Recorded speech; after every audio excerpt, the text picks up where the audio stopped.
What's up, everybody? In this episode, I want to talk about one of the biggest downfalls of having a group program that uses my favorite type of launching, which is hybrid, live launch, closed cart, the behind the scenes rolling enrollment, where your program's always open. If people come in through the right doors, through the right type of funnel, there's always an opportunity and a back door for people to find their way in.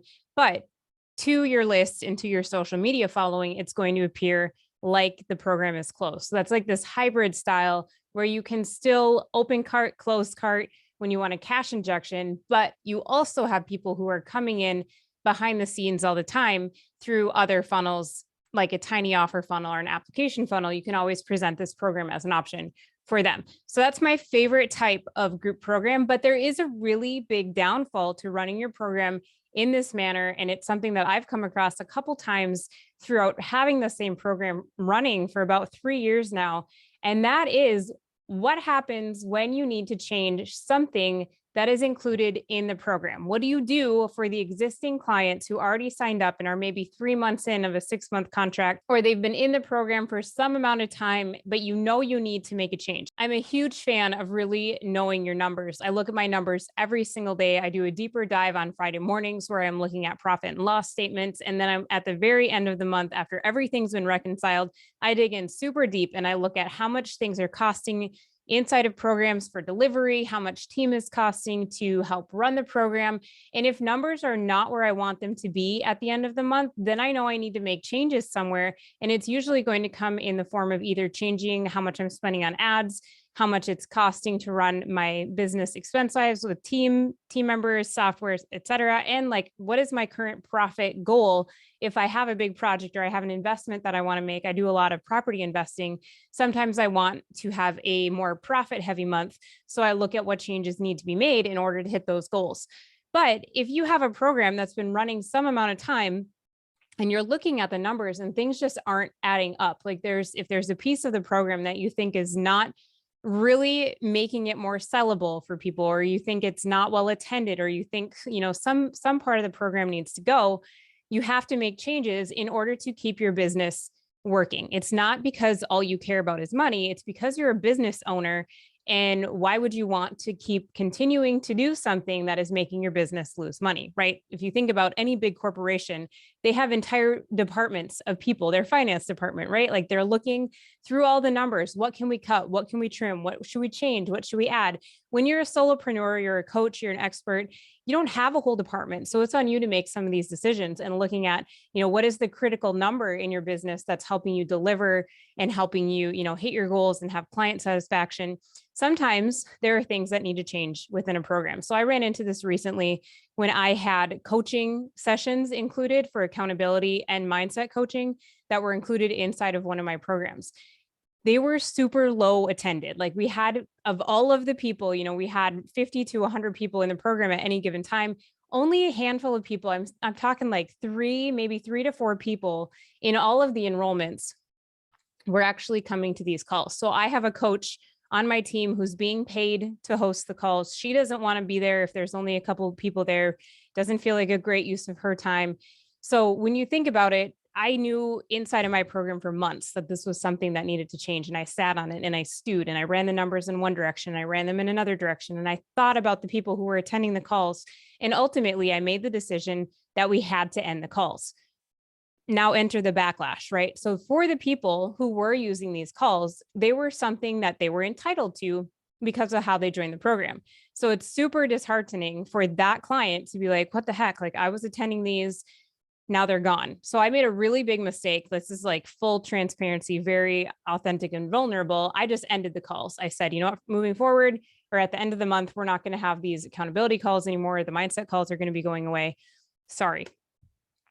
In hindsight, it was what needed to be done, but I handled it in a very not attractive way for those 4 or 5 people.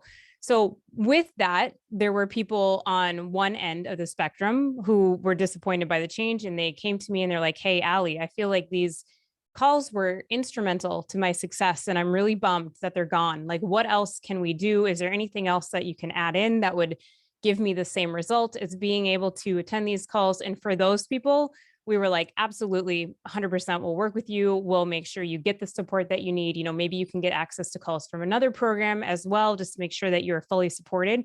So there's that side of the spectrum. And then there are always going to be people who are on the other side of the spectrum who come and verbally attack you or say really mean things about you. And as a coach and an expert and a provider, you 100% do not deserve to be attacked verbally, even if you make changes in your program. Let me just say that number one, there's always an adult way to handle things, and sending someone a mean email is never going to get you the result that you're after.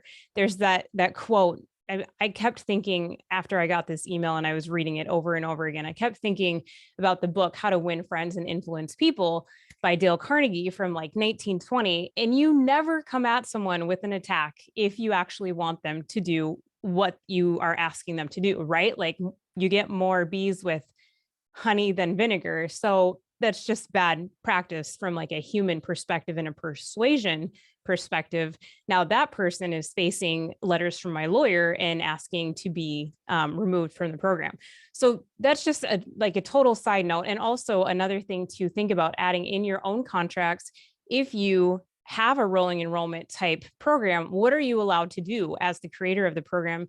Do you have a clause in there that states that you're able to make amendments to the contract in writing moving forward at any time? Do you have a non-disparagement clause in your contract that allows you to remove people who are verbally attacking you? These are just some things like if you have a contract, it's a really great idea, especially if you bought it as a template or something, to have a lawyer review it and ask him or her about extra protection for you as a creator if you're doing this type of rolling enrollment program, because things do happen in a different way versus just opening cart. And then if you don't like the program, waiting for the time to run out and then relaunching it in a different way the next time. When it's this rolling enrollment, there can be it's hard to figure out what that hard stop would be in between programs, right? So after talking to some friends and just asking like, how can I do this better in the future? Sometimes things have to change. Sometimes I look at the numbers and I realize, if my business is going to keep surviving, this has to look different. Every business should be doing that all the time. So how do you do it in a way that feels good for you as the creator and also feels good so you don't get angry emails, so you don't disappoint clients? Because that's absolutely something we never, ever want to do as a coach or a creator or an expert. We don't ever want to let our clients down. We don't ever want them to have a negative experience with our business.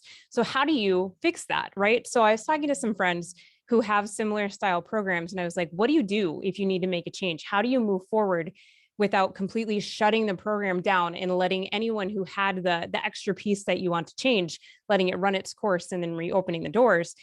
And the feedback that I got from a friend named Stacy Tuschel was saying that you start offering it as like a limited time extra feature of the program. So if this, the mindset and accountability calls, if it was an extra piece that I'm presenting as like, hey, this is something we're doing for a little while and it's going to go away in the future, then they don't feel so let down. Then it's like an extra bonus. So it's already different in their brains and how they're thinking about you and thinking about the program, is that it's not an entitlement thing anymore. It's not like, oh, well, I deserve this because it was on the sales page when I bought it. It's like, oh, cool. Like, I'm really excited that I get this extra piece that's even more in addition to everything else I'm already getting inside of the program.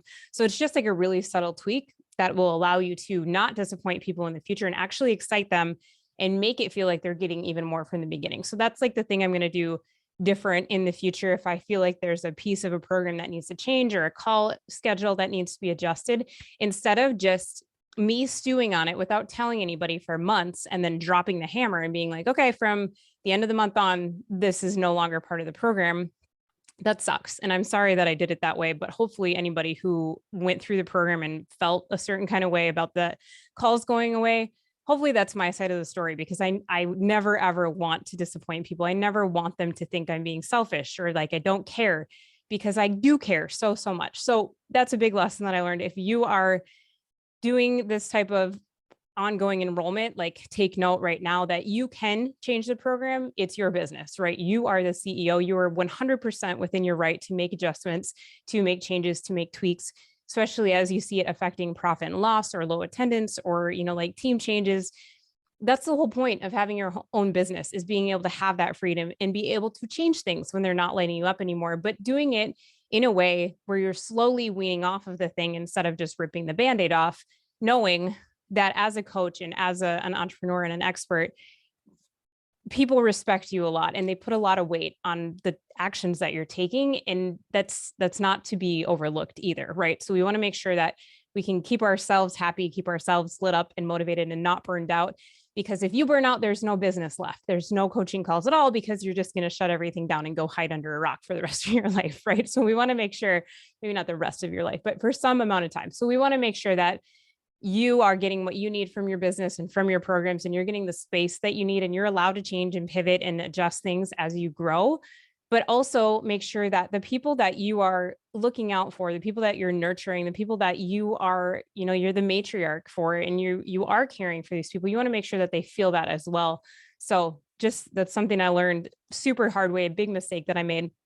I'm always going to be straight up with you guys when I do things wrong. Obviously, that's how we learn. If I would just brush this under the rug and be like, whatever, I never make mistakes, that's going to make me a lot less trustworthy in the future, I think. So hopefully this is helpful. Let me know if you've ever run into any of these issues. I mean, leave me a comment or send me a DM if you've ever wondered this, or if you've ever been stuck in this position of wanting to change something, but not being able to. Hopefully being able to phase it out or being able to offer it as a limited time pop-up addition to your program will help you be able to make the changes that you need to be truly happy in your coaching programs in the future.